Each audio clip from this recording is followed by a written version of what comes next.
नमस्कार साथियों, आप सभी का स्वागत है हमारे YouTube channel D N Jha official में। साथियों, ये जो बीपीएससी टीआरई का एग्जामिनेशन अभी चल रहा है, उसमें अगर आप देखेंगे तो ये प्रक्रिया अब अंतिम पड़ाव में है और रिजल्ट शीट तैयार हो रहा है। माननीय अध्यक्ष के द्वारा ऐसी जानकारी दी गई है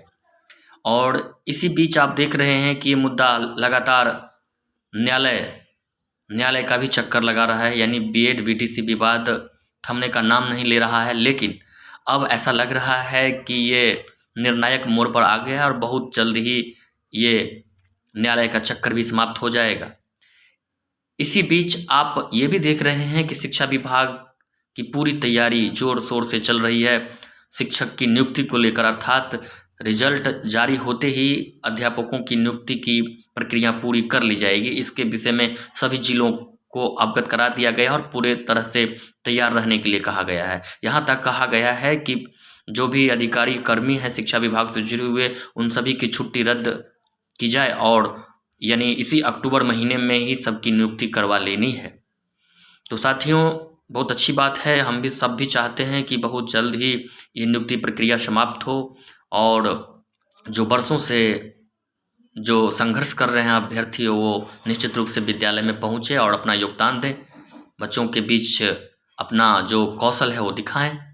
लेकिन इस बीच मैं एक चीज़ आप सबके माध्यम से जो पहुंचाना चाहता हूं, ये है कि जो इस बहाली में नियोजित शिक्षक भी भाग लिए हैं और बहुत ही वाइटल प्रश्न है कि लगभग 66,000 नियोजित शिक्षकों ने इस प्रक्रिया में भाग लिया है। तो मैं शिक्षा विभाग से ये करबद्ध प्रार्थना करूंगा, माननीय अतुल प्रसाद जी से, और जो शिक्षा विभाग में बड़े बड़े पदाधिकारी हैं उन सभी से मेरी प्रार्थना होगी आप सबके माध्यम से कि जो भी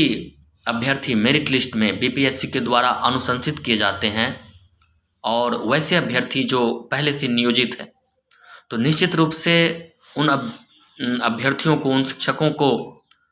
समायोजित कर दें और जो इंडेक्स है, जो अभी नियमावली बनाई गई है नियोजित शिक्षकों के लिए, जो विशिष्ट शिक्षक नियमावली बनाई गई है, तो क्यों ना जो इसमें मेधा सूची में अनुशंसित होते हैं जो शिक्षक, नियोजित शिक्षक,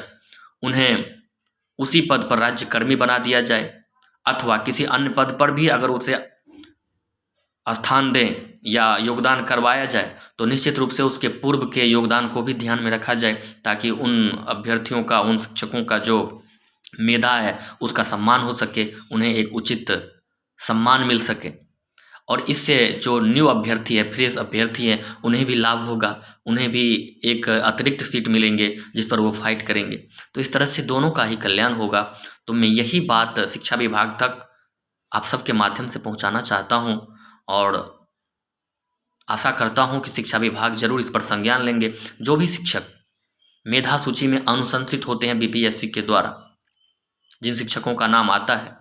और मैं ये भी कहना चाहूँगा वैसे भी शिक्षक जो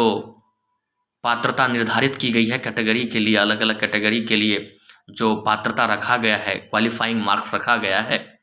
तो क्वालिफाइंग मार्क्स गेन करने वाले शिक्षक को भी निश्चित रूप से उसे राज्यकर्मी के रूप में समायोजित किया जाना चाहिए, क्योंकि आगे भी जो विशिष्ट नियमावली में एग्ज़ाम की बात की जा रही है, तो निश्चित रूप से एक सम्मानित बोर्ड के द्वारा, बीपीएससी के द्वारा एग्ज़ाम लिया गया है और सरकार के आदेश को मानते हुए जिन शिक्षकों ने ऐसा किया है, फॉर्म भरा है,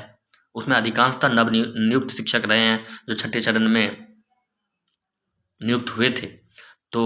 मेरी ये गुजारिश है, मेरा निवेदन है विभाग से, सरकार से भी, सरकार ही चाहेगी तो होगा,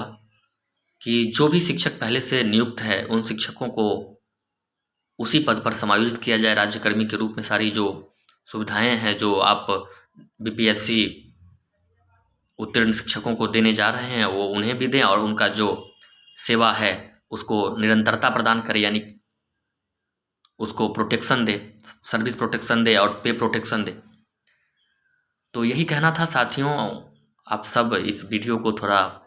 लाइक शेयर कीजिए और हमारी आवाज़ को दूर तक पहुंचाइए। इससे दोनों ही अभ्यर्थियों को फायदा होगा। जो पूर्व नियोजित शिक्षक हैं उन्हें भी अपना जो उचित अधिकार है वो मिल जाएगा,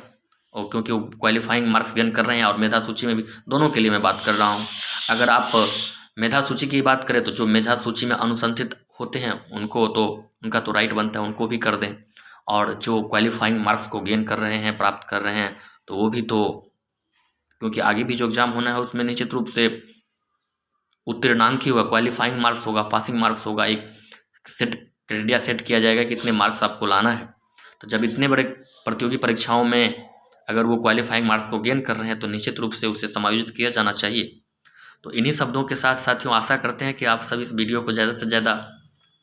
लाइक और शेयर करेंगे। और चूँकि मैं नया हूँ यहाँ इस प्लेटफॉर्म पर, तो चैनल को सब्सक्राइब कर हमारा हौसला भी बढ़ाएंगे। वीडियो को अंत तक देखने के लिए आप सभी का बहुत बहुत धन्यवाद।